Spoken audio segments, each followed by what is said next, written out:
दोस्तों, आज हम सीखने वाले हैं स्टैंडर्ड 8 की ज्योग्राफी के चैप्टर जो कि चैप्टर 1 है रिसोर्सेज। उसके बारे में आज हम बहुत सारा कुछ जानने वाले हैं। तो चलिए स्टार्ट करते हैं। सबसे पहले इंट्रोडक्शन से कि resources we are able to use different items such as utensil, electricity, cloth, furniture etc since they have different usability. यानी कि हम लोग क्या करते हैं, डिफरेंट डिफरेंट जो आइटम यूज करते हैं। और व्हेन एनी ऑब्जेक्ट और things takes the form of a usable resources, और कोई भी चीज होता है जिसको हम लोग क्या करते हैं कि यूजेबल रिसोर्स के रूप में यूज करते हैं, वो हमारा सब क्या कहलाता है, यूटिलिटी कहलाता है। जैसे मान लीजिए कोई पेड़ है, ठीक है, कोई ट्री है। अब उस पेड़ को हम लोग क्या कर रहे हैं कि उसके जो पल्प है उसको एज ए रिसोर्स यानी कि पेपर बना के आफ्टर मैन्युफैक्चरिंग यूज कर रहे हैं, तो वो हमारा क्या कहलाएगा, रिसोर्स कहलाएगा। तो इसी तरह कोई भी चीज है, किसी भी चीज को जब हम लोग यूज करते हैं तो वो हमारा यूटिलिटी हो जाता है। जैसे use of an object represent its value. Every resource is valuable in its own sense. हर जो रिसोर्स है वो हमारा क्या है, वैल्यूएबल है उसके अपने सोर्स में।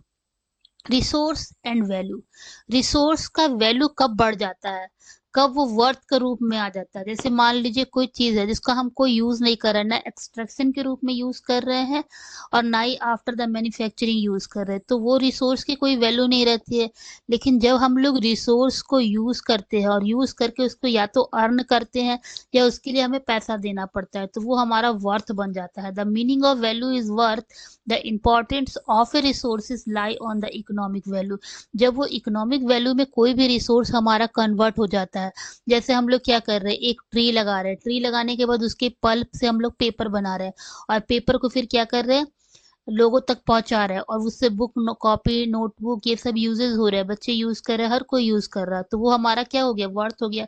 यानी हमने वो कॉपी और पेपर जो है वो फ्री में तो खरीदा नहीं, पैसे देकर खरीदा है, तो वो हमारा क्या हो गया, वैल्यू हो गया, इकोनॉमिक वैल्यू। यानी रिलेटेड टू एनी मनी, मतलब कोई भी चीज अगर हम पैसे से फिर खरीद रहे हैं, कोई भी रिसोर्सेज जब वो फेंका हुआ है, कि प्लास्टिक का बॉटल ही जैसे मान लीजिए मार्केट में फेंका हुआ है, तो उसकी कोई वैल्यू नहीं है। लेकिन जब उस प्लास्टिक के बॉटल में हम लोग पानी भर के एज ए रिसोर्स यूज करते हैं, तो उस प्लास्टिक के बॉटल की वैल्यू क्या हो जाती है, बढ़ जाती है। तो as for example metal may have higher economic value than that of landscape. Both of these examples of resources are capable of satisfying the needs of human being.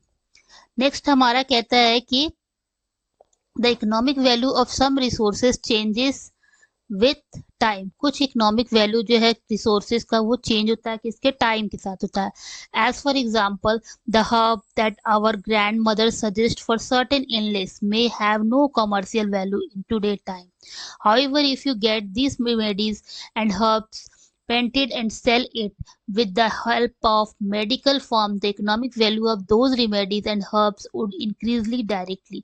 अब जैसे पहले हम लोग घर में यूज करते थे, हमारे ग्रैंड मदर लोग जो यूज करके हमें बनाती थी, उसकी कोई वैल्यू नहीं होती थी, क्योंकि वो हम लोग खरीदते नहीं थे, हमारे घर की चीजों को यूज करके हम हमारे लिए मेडिकल्स तैयार करते थे। लेकिन वही अब रेमेडी जो हम मार्केट में लेने जाएंगे तो उसकी इकोनॉमिक वैल्यू बढ़ चुकी है। Factor responsible for changing substances into resources. कौन कौन से फैक्टर होते हैं रिस्पॉन्सिबल किसी भी सब्सटेंस को रिसोर्स में बदलने के लिए, वो हमारा टाइम एंड टेक्नोलॉजी है। There are two factor that are responsible for changing substances into resources.